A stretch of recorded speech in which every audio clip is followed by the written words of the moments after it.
ভারতের এই যে পরপর 5ই আগস্টের পরে যে একটার পর একটা নাটক করে যাচ্ছে, কেন রে ভাই?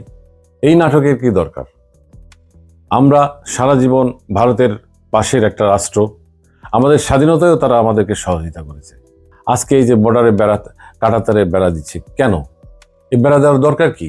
এমন কি হয়েছে ভারতের সঙ্গে? 5ই আগস্টের পরে আমাদের ভিতরে রাজনীতি হয়তো পরিবর্তন হয়েছে, একটা ফ্যাসিস্ট সরকারের বিদায় হয়েছে। আমরা আমাদের রাজনীতিটাকে সুন্দরভাবে দেখব, আমরা আমাদের রাজনীতি সুন্দরভাবে গড়ে তুলব, একটা গণতান্ত্রিক পরিবেশ আমরা সৃষ্টি করব। ভারতের কেন এত মাথা ব্যথা? কেন তাদের মিডিয়া, তাদের ক্ষমতাসীন সরকারের বিভিন্ন নেতৃবৃন্দ, স্থানীয় ব্যক্তিরা বিভিন্ন ধরনের মন্তব্য করছে বাংলাদেশে একটা সহিংসতা সৃষ্টি করার জন্য, বাংলাদেশে একটা সাম্প্রদায়িক দাঙ্গা সৃষ্টি করার জন্য? তাদের যে এই যে মনোভাব, কেন? এটা কি দরকার? তারা কি জানে না বাংলাদেশের মানুষ ভারতের সঙ্গে অনেক আত্মীয়তা আছে, তাদের আত্মীয় স্বজন অনেক ভারতে থাকে, বা ভারতের আত্মীয় স্বজন তারা এখানে বেড়াতে আসে, 2 মাস 3 মাস এখানে তাদের আত্মীয়ের সঙ্গে বসবাস করে, ওখানে চিকিৎসার জন্য যায়, ওখানে মার্কেটিং করতে যায় বাংলাদেশিরা। এই যে সুসম্পর্কটা, এই সুসম্পর্কটা কেন রক্ষা করে না তারা? আমরা তো তাদের বিরুদ্ধে কোনো কিছু বলি না। আমাদের আভ্যন্তরীণ রাজনীতিতে তারা হস্তক্ষেপ করে, তাদের মন মতো সরকারকে বসানোর জন্য তারা বিভিন্ন ধরনের চাল, বিভিন্ন ধরনের ষড়যন্ত্র তারা করে। কেন? কি দরকার? এটা তো দরকার নেই। একটা সরল সম্পর্ক যদি ভারতের সঙ্গে থাকে, তাহলে আমাদেরও দেশ উন্নত হবে, ভারতও উন্নত হবে।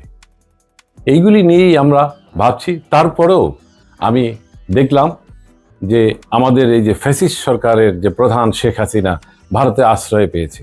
পৃথিবীর কোনো রাষ্ট্র তো তাকে আশ্রয় দেয়নি, কিন্তু ভারত তাকে আশ্রয় দিয়েছে। এক ব্যক্তির জন্য ভারত কেন বাংলাদেশের জনগণের সঙ্গে সম্পর্ক নষ্ট করতেছে?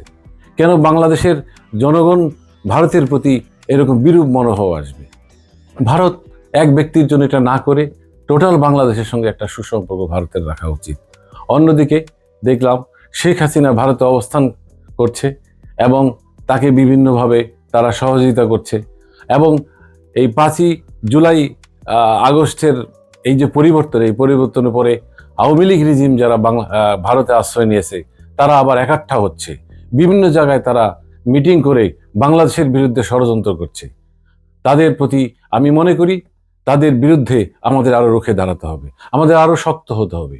আজকে এই যে জুলাইয়ের যে প্রক্লেমেশন, যে ঘোষণাপত্র নিয়ে আলোচনা হচ্ছে, এই আলোচনায় সবাই একমত প্রকাশ করেছে যে আমরা একটা ঐক্যের মাধ্যমে একটা ঘোষণাপত্র তৈরি করব। তবে সবাই ভাবছে একটু চিন্তা ভাবনা করে, একটা ভালো পরিকল্পনা করে যেন এই জুলাই প্রক্লেমেশনটা তৈরি করা হয়, ঘোষণাপত্রটা তৈরি করা হয়। যদি কোনো ভুল থাকে তাহলে পরবর্তীতে আমাদের জন্য সমস্যা হতে হবে।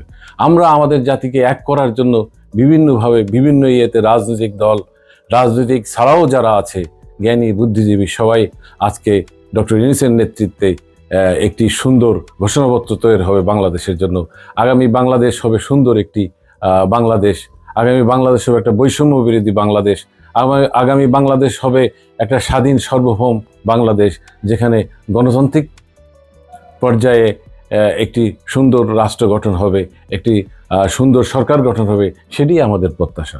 ভিউয়ার্স, আপনারা কি মনে করেন জানি না। আপনারা যদি আমার এই কথাবার্তা শুনে আপনাদের ভালো লাগে, তাহলে অবশ্যই আপনারা আমাদেরকে লাইক, কমেন্টস এবং সাবস্ক্রাইব করে উৎসাহিত করবেন। ধন্যবাদ সবাই।